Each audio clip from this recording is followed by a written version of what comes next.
Good morning and welcome to the National Newspaper Publishers Association's Let It Be Known. It is Wednesday, November 16th, 2022. This morning we discussed the headlines, including two very disturbing incidents, one in a Georgia prison and the other in a Texas school classroom. Also this morning, Nikole Hannah-Jones and others unveiled the new Center for Journalism and Democracy at Howard University.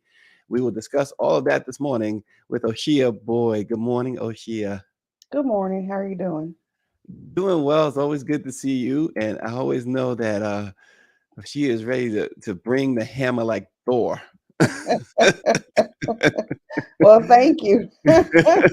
No, because you don't fool around. You like ready. You're like, listen, this is the deal, and that's that. This is how we gonna give it to you, nice and raw, Rough. the way it is. You don't have to get ready if you stay ready. There you go. I like that. So, Oshia, we start this morning. The Camden County Sheriff's Office in Georgia is conducting an internal investigation. We all know about these internal investigations. After the video Yeah. was released, I think Sean King first released this video on his platform. It showed a man being beaten by corrections officers, a black man to be specific, in the Camden County Jail. According to the investigators, the investigation will include all recorded video from the time the inmate entered the facility on September 3rd, 2022, until his release September 30th, 2022. It involved 41-year-old Jared Hobbs from Greensboro, North Carolina. He had been arrested for speeding, driving with a suspended or revoked license, and possession of a controlled substance on September 3rd. But regardless of the reason for arresting this man, this video is just Oh, disgusting. yeah. I didn't see this part of the video. Well, this I just is saw the beginning. apparently some other, incidents, but this is just, they are no, it's the same one, I guess. But this is absolutely ridiculous. I, This doesn't stop. I mean, it's like there are no words. We've used all the words to describe this. Earlier, we were talking about it's disgusting. It's heartbreaking. It's it's anger inducing. I mean, how can you not look at that and be livid? How can you Yeah. not look at that and think that's okay to do to one person? There's no reason for anyone to what we used to call it when I was growing up, jump that man. That man was Right, jumped, right. and he was jumped by a gang of police officers or sheriff officers. Look at him. I mean, I read Yeah, that one of them hit the wall accidentally, trying to punch him, and his arm is now in a cast. yeah. It's They out of flew this man control. It's coward behavior. Um, cowardly. Cowardly, yes. And look how they're throwing him. And but you read something, or you heard something about this incident that I thought was really interesting, and as far as how the victim here thought about George Floyd. Yes, he said that the only thing he could think about was not falling to the ground. Is just remaining standing because that's how George Floyd died when he got onto the ground. And I Go just ahead. thought, wow, the ability that we have to think as this is as trauma is happening to us, he was still able to process what can I do to survive. He was thinking about his survival, and that's where it's like exceptionally heartbreaking for me, is because this man was worried about, I'm going to die. I'm going to Hmm. die, and what can I do to keep myself alive? How many times have our people, have black men in particular, been in these situations where it is definitely, I'm thinking I'm going to die. We had here in Indianapolis what last year, uh someone, and this man was also on suicide watch, or he was having a breakdown, and he wanted to be protected. That was not protecting him. And I'm thinking about when we had this man in Indianapolis who was a pianist whose parents called him because he was having a psychological moment, um, mental illness moment, and he ended up getting killed. We just came up on his 1 year anniversary not too long ago, and Mm. everyone describes him as a gentle giant. He was a pianist, um, a composer. He Herman Whitfield was his name, and he was by everyone's description super talented, uber Mhm. talented.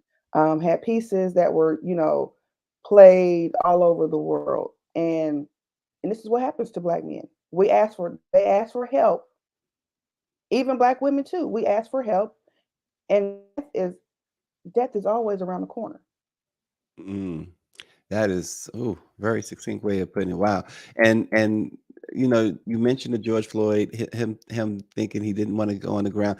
This is something again we talk about, and there's a report that just came out about um, the lack of training of police officers. You remember after George Hmm. Floyd's murder, there was this uproar that at the very least some training needed to take place, Hmm. um, and the report shows that virtually no department has changed its training practices or improved its training practices since the death of George Floyd. And in this case, the young man Daniels, uh,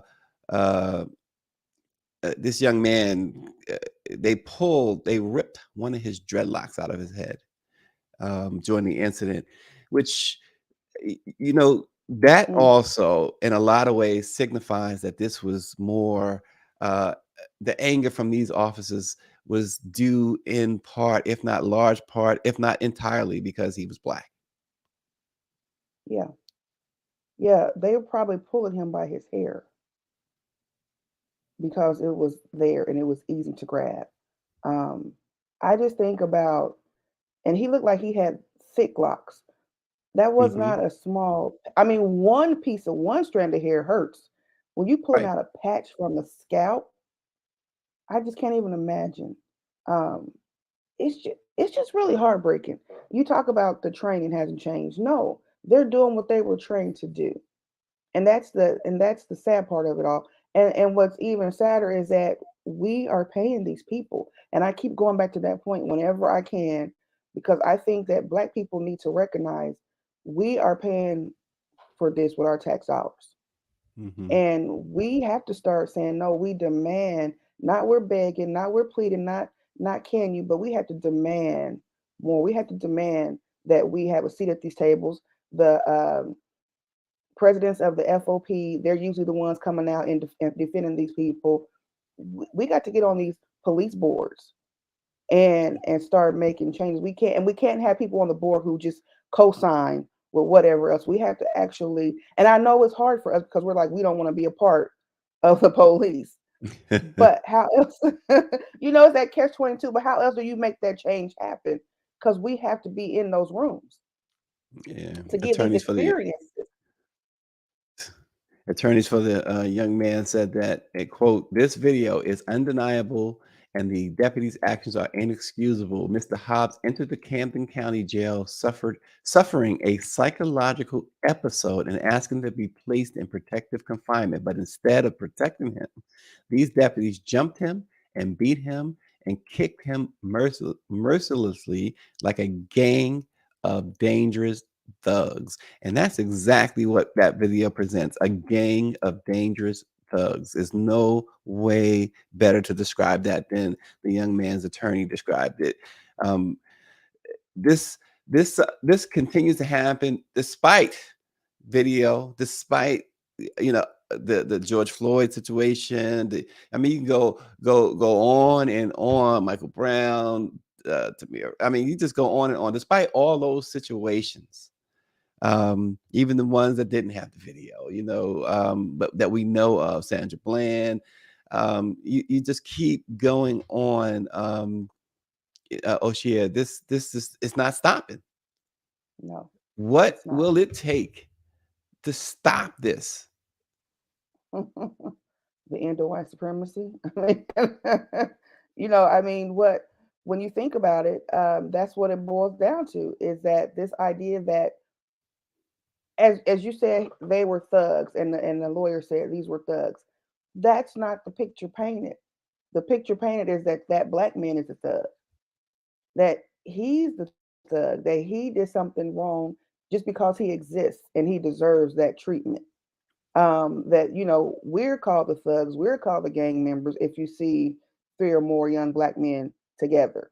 Mhm. That behavior, you have Kyle Rittenhouse who's running around killing people and going to a whole nother place, whole nother city, and that's defended. But this black man can't defend himself. And then they added a bunch of charges to Mhm. him.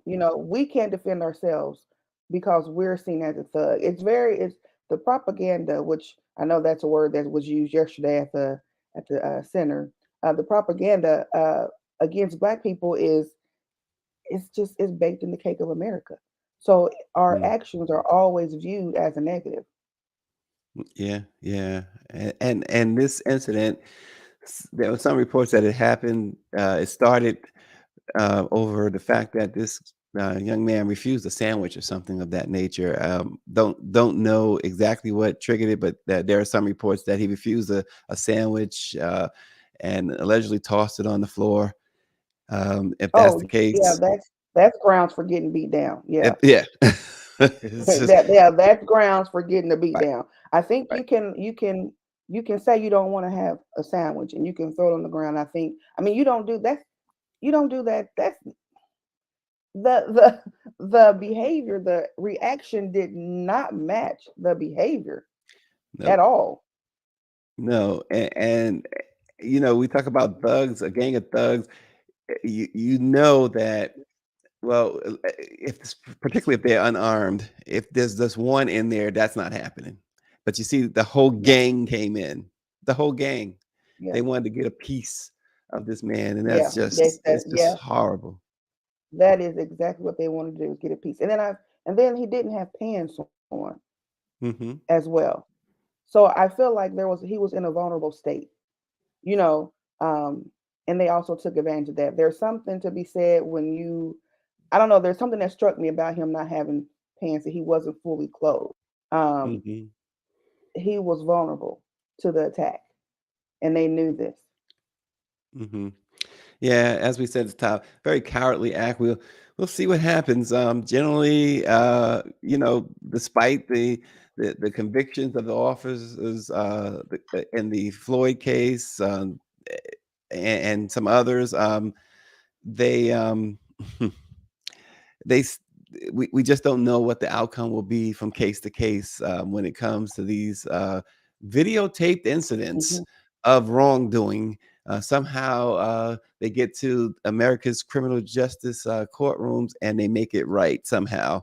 mhm, And another mhm, thing that can't be made right this morning, Oshia is a middle school teacher in Texas, is no longer employed after a video posted on social media showed him telling students his race is superior.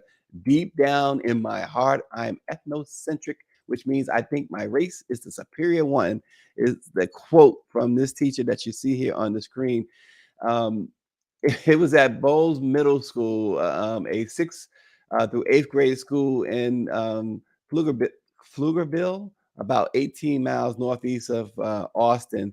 And the teacher says that he thinks everybody thinks their race is superior. Deep They're just down in not my honest heart, about it. I'm ethnocentric, which means I think my race is the superior one. Oh, Wait, no, let me finish. Let me finish. Let me so finish. white is better than all. No, let me finish. Let me Go finish. ahead. I think everybody thinks that. They're just not honest about Hey, it. I'm not racist though. I like all types of kinds. Did I say I don't like people? People only You think just that. Wait, so you said you are what? You are You racist? saying you're like You're I think racist? everybody's a racist at that level. No, you said you are racist. Correct? I did. I did. Yeah, I'm Say trying to it. be Yes, honest. I'm racist. No, I'm not saying it again. I've said it enough. So you're I racist. think I slightly told you to stop speaking. Yes, you Did said it. Put your phone up. I respect I'm you. putting I your actually phone up. respected you for a while, but like I'm putting your now phone up. I don't even got no more respect for you. Put it up. Yeah, for real. I don't think I got respect for him no more, bro. You know, you should have more respect. 'Cause In Pflugerville, Texas, a middle school teacher was caught on video Wow. mhm. Eh, I'm like those and kids. You have to laugh at his idiocy. He's an idiot.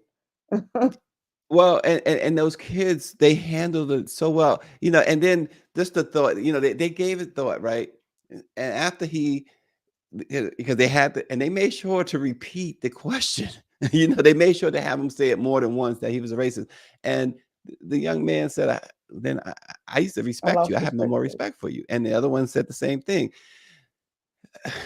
He lost his Those job. kids, those kids were brilliant because you Hmm. can tell when he said it, the light bulb went on, and that's why they started laughing. Like, "Oh, you just admitted to this? Are Hmm. you serious?" And then they were say it again. Wait a minute, say it Right. one more time. And he's Yeah. like, "Well, I'm not gonna say it again," because he's that's when he realized, like, okay, they're now they're gonna check me on it. Yeah, and Yep. then when the boy said I lost respect, and the other boy said, "Yeah, I used to respect him too." Didn't you hear him Idiot, say at the idiot. end there, okay, turn the camera off. Yeah. Because you talking about the light bulb going off. All of a sudden, this man realized, uh-oh, I think I done messed up. But Big time. it, and the shame of it is this. I mean, it could have been a really good conversation. It could have been a conversation about, sounds like it started off as a conversation as to why people think that their race might be superior, right? And Mm. he took it there. You know, he said, Yeah, you it know, sounded like there was a lesson they were talking about in mhm, class, and then he said, "Well, by the way, yeah, I'm ethnocentric." right, right. And it obviously caught these children by surprise because as we just said, like I used to have respect for you, now I don't, because they were like, really, are you saying you're racist? And my man said, yeah.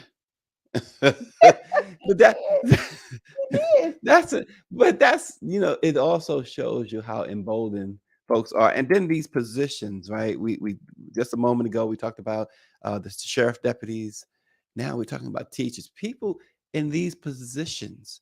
No matter what, a police officer, sheriff deputy, however you want to call it, um, a teacher, they have to be held even more accountable than the everyday person, than the construction worker, than the person who cleans tables or whatever. They have to be Mhm, held more accountable because mhm. they are in a position of influence. They are in a position of power. Yeah, teachers, I'm on the front of that bandwagon that teachers are underpaid and overworked. This had nothing, that incident in Texas, what we just watched, had nothing to do with either. Mm-mm.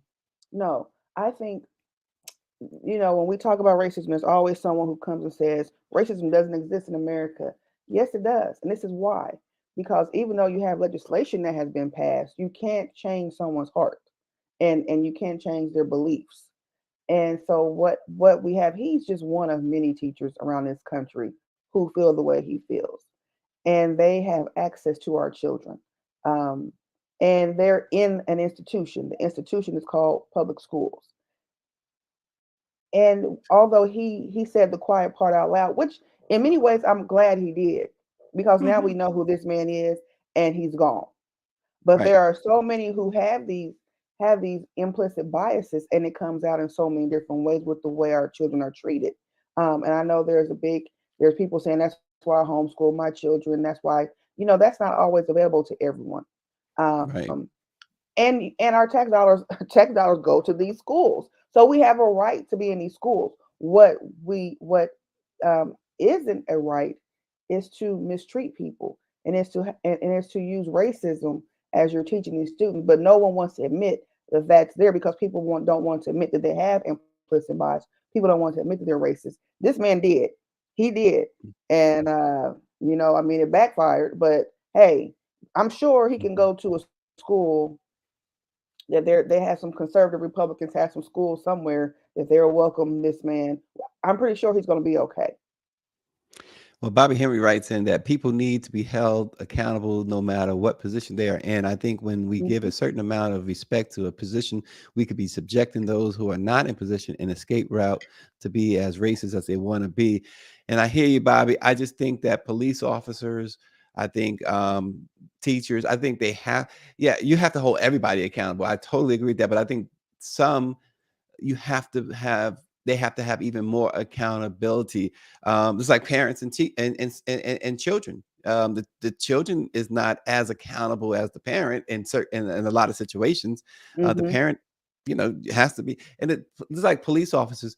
It's one of my pet peeves when there's a non-emergency and I see a cop just right through the red light or through the stop Oh, mine sign. too. It's such a you're Mine supposed to too. be setting the example. And you're not above the law just because you put the badge on. You have certain privileges, but none of those privileges invites you or should invite you to break the law. If you're going to ticket me for running the red light, then somebody should ticket you for running the red light. That's I agree. yeah. It's just there's no excuse. Teachers, you're in a position where you have the power to influence young people, these vulnerable young people. And if you're going to do, your responsibility rises above that of the student. And so Hmm. the idea that they should be looked at like anybody else, not in a lot of cases, yes, but not in certain circumstances. And certainly this is one of them. He should never be able to teach again, ever. I think people are held to a higher standard um when you hold people's lives in your hands. I Right. definitely think, and I don't, like you mentioned, the construction worker. The construction worker, I don't have any kind of way to hold that person accountable unless it's one on one. Hmm. Now, if we have a conversation and it comes out that he said something racist, then yes, I hold you accountable. But also, your racism doesn't have a direct effect on me Hmm. as the racism of a teacher or a police officer does. And also, again, the line though for me is tax dollars, public tax dollars. That's how you can hold that construction person accountable by not hiring their company. But Right.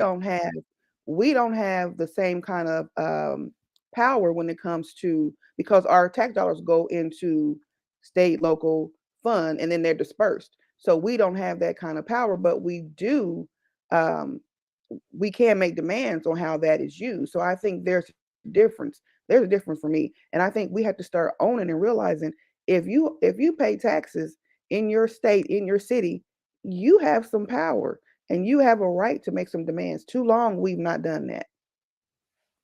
Yeah. Oshia, whew, we better we better take on this next topic. The Center for Journalism and Democracy, the first of its kind academic center committed to strengthening historically informed pro-democracy journalism, has opened at Howard University. Nikole Hannah-Jones founded it. She says, more than a year ago, I came to Howard University with a vision to create a space for veteran and budding journalists to hone their craft and respond to our increasingly threatened democracy. So on Tuesday, they officially launched the Center for Journalism and Democracy. Um, it's a big move, especially at a HBCU, Howard Yeah. University. Oshia, your thoughts on this? Well, we're trying to end it on a light note. So I think it is a great move. I am very happy to see it. As I listened to part of the summit yesterday, I kept thinking about what we as journalists have done to drop the ball, so to speak, when it comes to democracy. Oh, And yeah, this is where it gets heavy. I'm sorry, Stacey. that's okay, I because I'm with you. know. I just kept thinking, as they were talking, as different panelists were talking, I kept thinking, I often blame TV, and I often blame national reporters, but even the local, we didn't realize how much democracy, like, you have to always be concerned about democracy. And that's why I think the lesson I'm getting now from like what's happening now is you can't just assume that democracy is okay because we made gains in 1965, or you Yeah. have to always be vigilant about, and I think that's where, as journalists, we may have dropped the ball.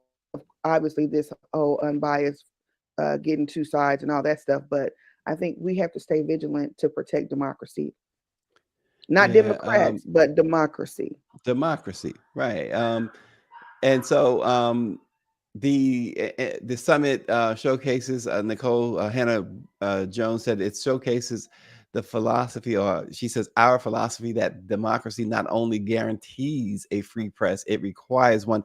And it's interesting that this took place yesterday because and it took place at pretty much the same time that Donald Trump was announcing that he was going to run for the 2024 run for the White House in 2024.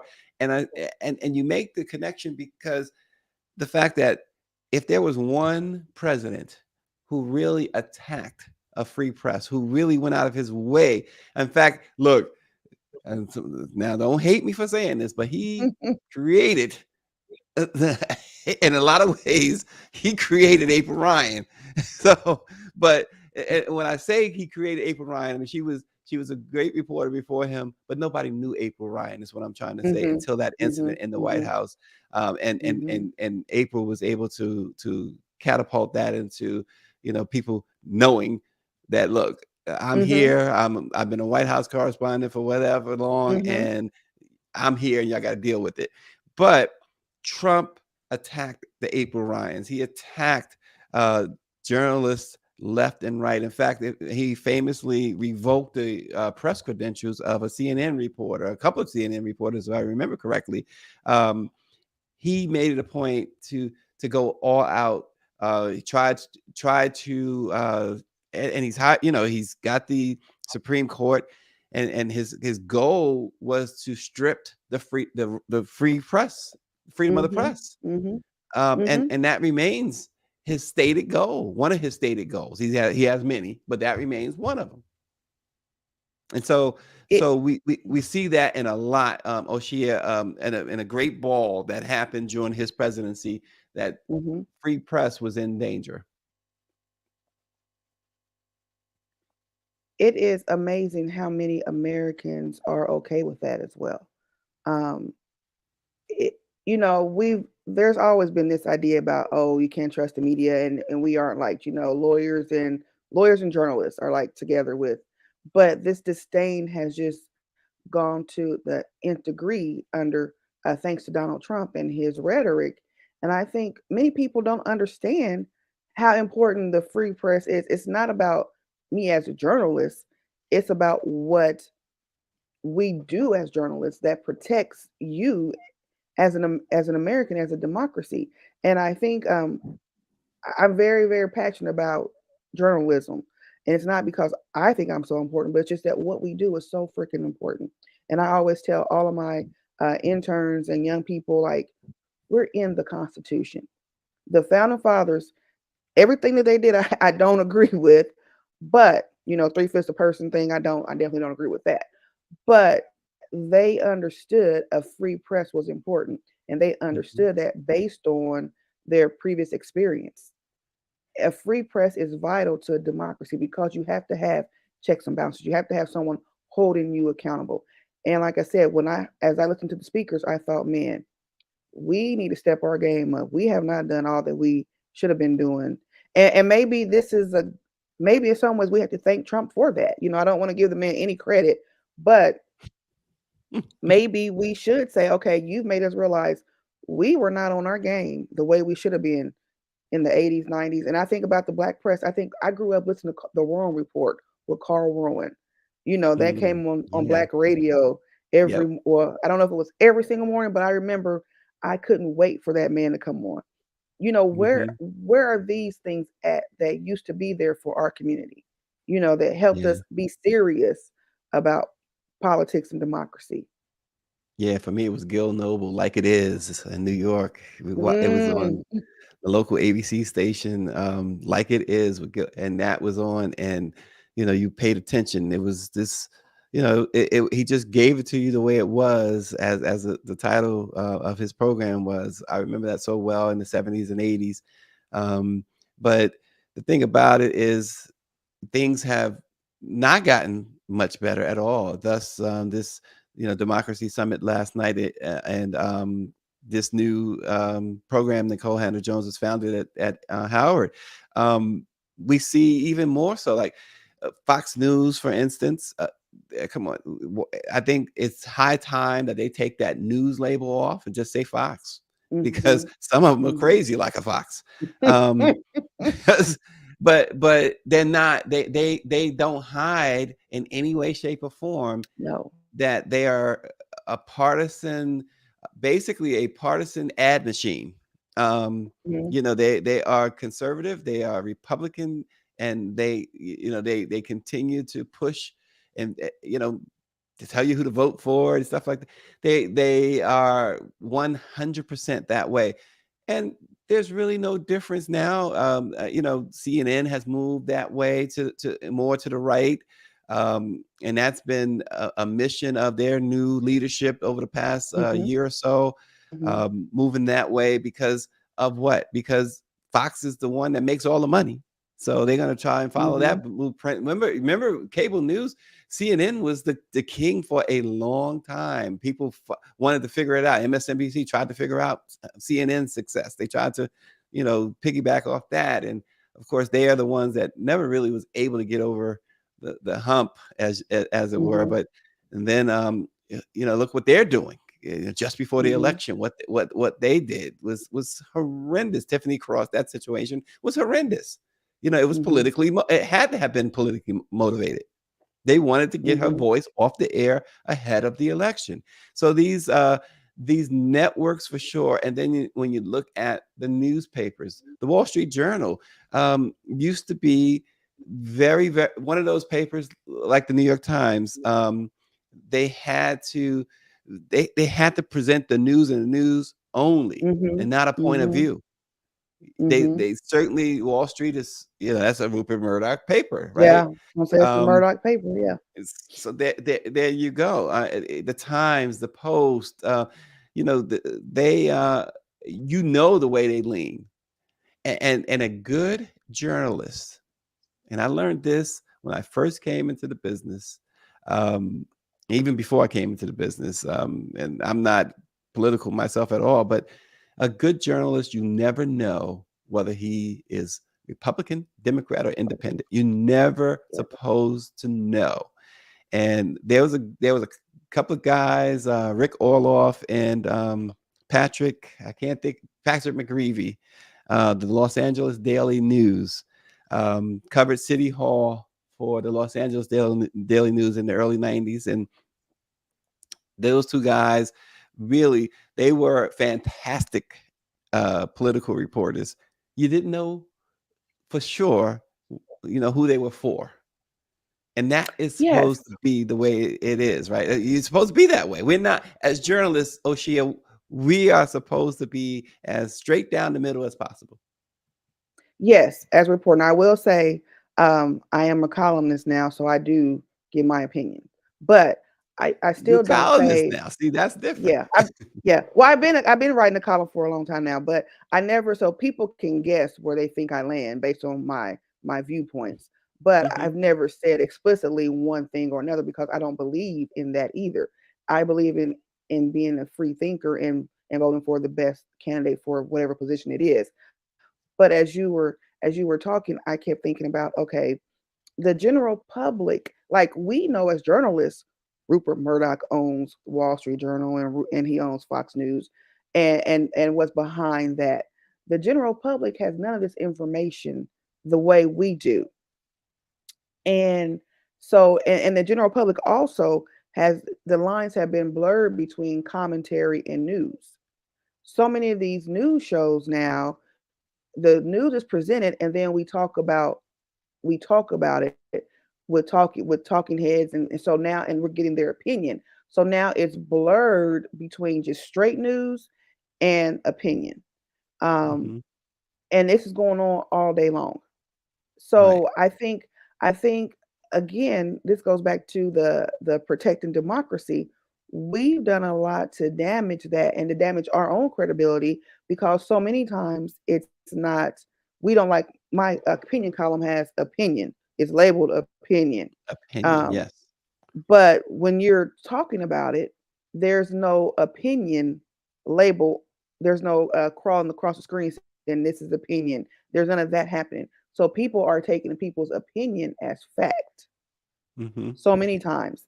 And it's just become like I said, there's just we have to do more media education, I think, as well. Hmm. We have to help the public understand why journalism is important. Again, not us, but why journalism, why a free press, why the free press is important. Because Hmm. long after I'm gone, I still want a free press to be around. Because again, it's not about me, it's about what we do that supports democracy. And that at the end of the day is the most important. We've seen this rise of authoritarianism, and we weren't doing a good job of pushing back and calling it what it is. We let people say, "Oh, it was Antifa," when we know it wasn't Antifa at January. We know Right, this, right, but we right. didn't push back well enough to say, "No, quit." Why are you saying that? We have to stop the whole. We can't. We have to be impartial and get both sides. When you know someone's lying, let's call it out. Well, that's the part I like too. You're absolutely right. That whole idea of holding, you cannot hold a story because a person refuses to talk to you. Hmm. If you have the information, if it's concrete, you got to run with it, Hmm. regardless of who is upset, Hmm. regardless of who is not talking. That's the thing that, and you're right. Politicians, many politicians, especially, and others too, but politicians particularly, have hid behind this. Okay, we're not going to be available for comment. We're not going. Hmm. The story will go away, and we've seen that happen. We've Hmm. definitely seen it happen. And that's just not the way you want to do business as a journalist. If you got the story, your responsibility is to give that other side an opportunity to state his side, to either deny, confirm, and say his piece. He refuses to. You've made every honest effort to reach him. Then you put that in the story. You We put that in the attempted story. to reach such and such at such and such time, several times, or whatever. So they can't gripe at that. I mean, they Well, can gripe now all they want, but they don't. they're just Go so ahead. arrogant now with their not wanting to give a comment too. They're just Mhm. very arrogant. As it used to be that was frowned upon and made you look bad to not give a Right. comment. Now it's like, yeah, we're not going to give a comment to the leftist media, to the liberal media. It's very, and Mhm. then people are rallying around there and supporting. They're like, yeah, they didn't want to talk to you because you're leftist. What? Like, where did that come from? They're just very, very proud now to not have a comment. It's like a badge of honor. Right. Right. It's true. And again, like we certainly hold a lot of responsibility there for how things have now turned out, and now we're having this democracy summit last night at Howard. Um, free press, talking about how important the free press is and how it's required. It is required, but we have to do to your point. I guess we have to do a better job Yeah, overall. yeah. We saw CNN fire Chris Cuomo, right? Hmm. But they put him in that they're the ones who greenlit his interactions with his brother. They greenlit the fact that every other week or every week or what, or maybe even more than just once a week during the pandemic, that Andrew was on with Chris I and no mean, other media. We were told just prior to that Andrew Cuomo wanted to come on the Black Press and talk about the pandemic.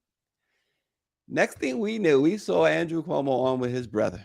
Now I don't hate on that, because if my brother was the governor, I should have some look, family privilege. Look, I don't care what y'all say. I should have the access. If he don't give me that access, me and him got a problem, right? I'm a journalist, you the governor, and you got some news to break. You breaking it with me. Come on. right, right. You You better breaking it with not break me. that news someplace else. Right. You go to my competition? No. Yeah, No. it's gonna be a fight at Mama's house. Right. Now, this idea of him advising his brother during a crisis in his brother's life is also absurd on its face. I'm not saying Andrew Cuomo didn't do anything wrong or Chris Cuomo didn't. What he didn't do wrong was his brother was in trouble, and he went and he said he was very transparent with CNN. And guess what? I believe him. I believe, and I believe him Chris was too. very transparent. And And CNN said, okay. yeah, and they felt a little heat. Somebody from some side turned up the heat a little bit, and then they cut the cord. That was horrible. That was awful. But maybe that's a little off track now, right? Well, they threw that man to the bus. But no, I know what you're saying. They greenlit that, but that's what corporate America does, though, right? Mhm. Corporate America co-signs you and they use you up until they can. And then when the heat comes, they're like, "Oh, we're done with you," making We're our done. stock prices fall. So, I mean, he that's why you can't just anyway. Yeah, he should have saw that one coming. Yeah. Yeah. Well, again, free press is so important. The black press, still 195 years of the black press of America. It's amazing when you think about it. 195 years that we have the black press, because we talked about on this show this morning. We saw on this show this morning what happened in that Georgia prison. We saw Mhm. on this show this morning what happened in that Texas classroom. Those are just very it's unfortunate to say, but very small examples of what's been going on Mhm. in this country. All the, just say, let me say it this way, just to underscore it, what we saw at that prison on tape this morning, far worse continues to happen. It's probably happening as we speak. Far Mhm. worse. Mhm. And the fact that we are still here despite the attacks on rights, particularly the rights of African Americans, we are still telling this story. So it's not. I think about those who lead the black press. It can't be an easy job, No. not in today's America. It No, and cannot there's be easy. so At least much. back, yeah, at least back. You think about the civil rights movement. I think about this too, Oshie. And I know we way over time. I know Greer's going to fire us, but um, but the thing about it, I think about this often. Back in the civil rights movement, we, the black press, had private meetings with Martin Luther King and folks like that. They would call the black press in to discuss things, discuss strategy and other stuff. And we don't have that time. Many of the so-called leaders today in communities of color, you see them where they at? They CNN, Fox, MSNBC. They don't go to the black press. They don't call Mm-mm. in the black press, Mm-mm. and it Mm-mm.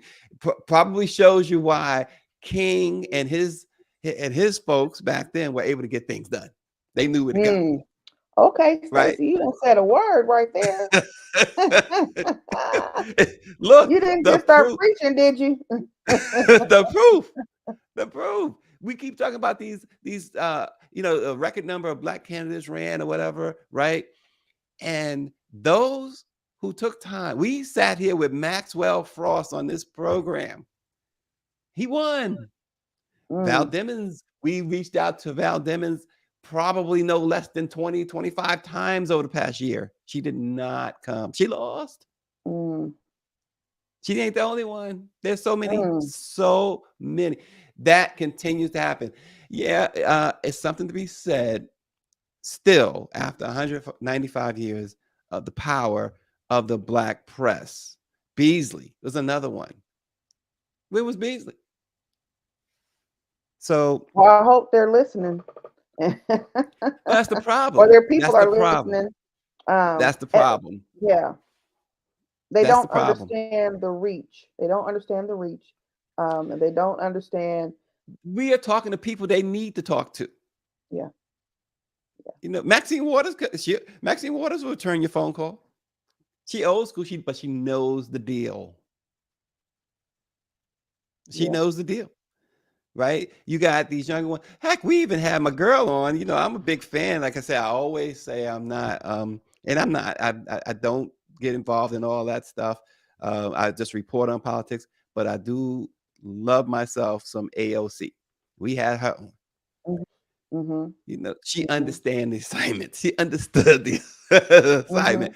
And I would think that anybody would just want to spread their message, you know, period.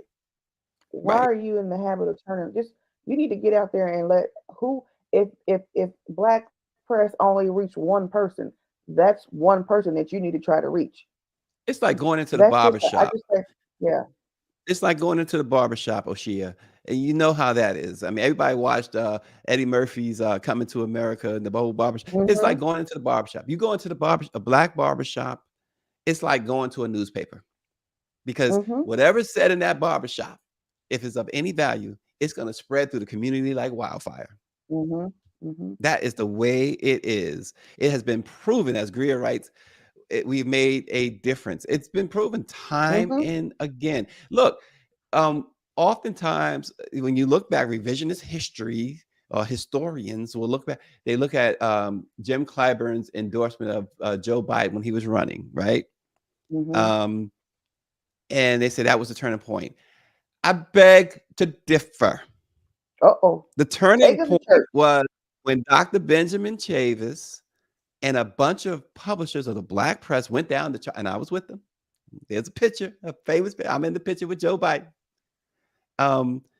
Went down to Charleston, met the candidate Joe Biden at a hotel there, sat down, live streamed it and everything.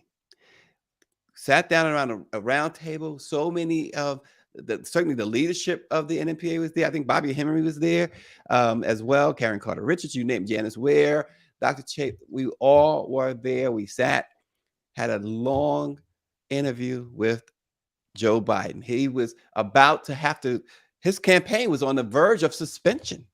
Bernie Sanders had the race in his hands. This was in South Carolina. Mm-hmm. He gave us that interview. And later on that day, I believe it was, or the next day, Clyburn endorsed him. He won the South Carolina primary and he never looked back. It all began with the black press.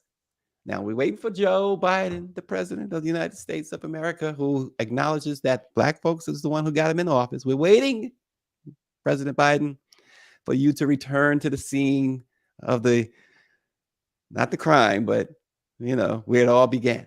We're waiting. Well, don't hold your breath. Don't hold your breath. and just to go along, CNN, and you see them running the CNN or whatever, they can't tell black people anything. And I credit Greer because she's right. Black people don't watch CNN. They don't. They don't cancel Don Lemon. So Yeah. what's left? Chris is gone. Yeah. Chris is about the closest thing Rachel. they have identified Yeah. now to a black person, and he's Italian. Mm-hmm. So it's just, it's a shame that we continue to have to plead our own cause. It's time, we got to keep pleading our own cause, yes. But by now, we've earned the fact that others should also be pleading our cause. And I'm talking about others in Yeah. power. I'm talking about, I always have to drop his name too, because he's one of the big ones out there, the Jay-Z's of the world. The Byron Allens, Byron Allen has a griot, so he's not going to really big up the black press, right?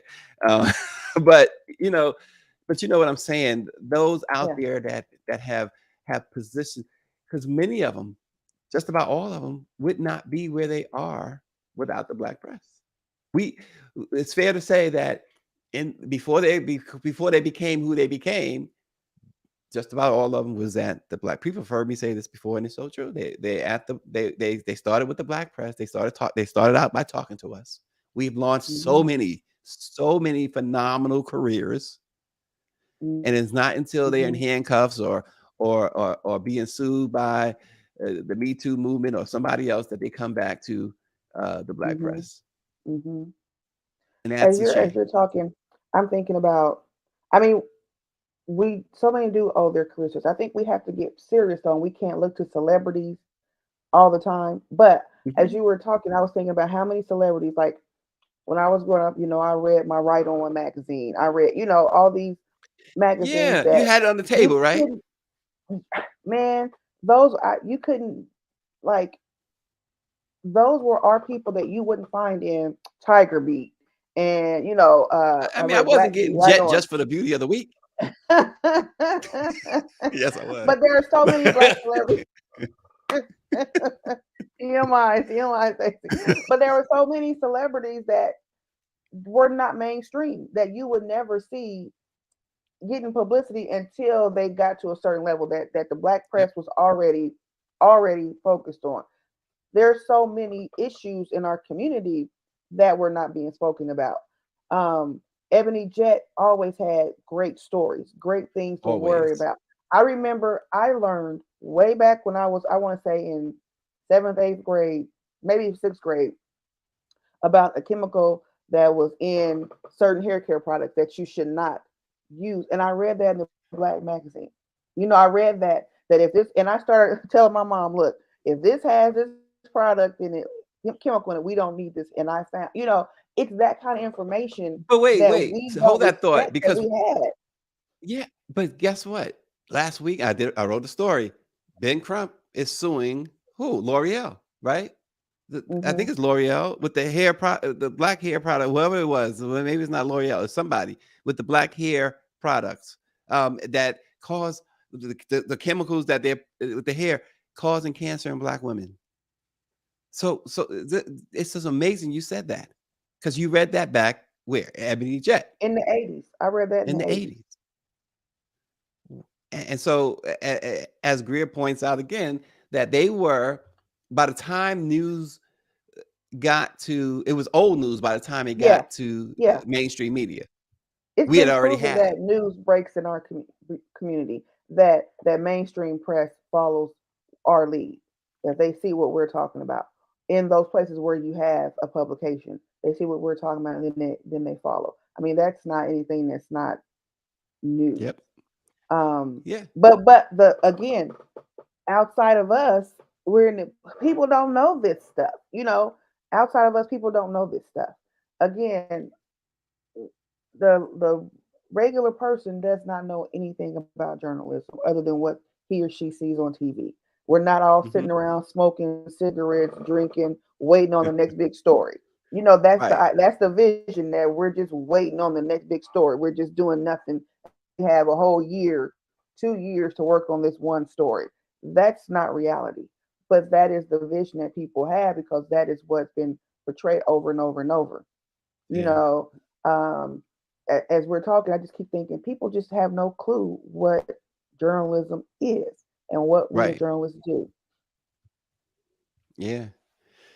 Yeah. And again, I'm going to quote the great Greer. She says, "Black Right. journalists are like gold to mainstream. They would never know what we think." And again, to your point and to what Greer just wrote, um, if you recall, back in the 60s during the civil rights movement, what happened? The mainstream press raided the black press for talent, Yeah. because those black reporters knew exactly what was going on. And as I Yeah. stated earlier, they had the inside meetings, the jailhouse meetings, and the church house meetings with King and Yeah. his folks. They knew what was going on. They knew the landscape. Yeah. And That was so the first um push for diversity. yeah, well, exactly, exactly, and warning to those who are still going to mainstream: if you're leaving the black press, they eat their own. Well, They- shots fired, Stacy. Shots fired.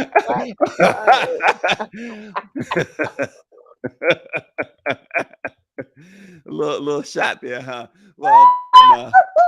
Pun intended. Pun intended. But anyway, thank you so much as always, Oshia Boyd.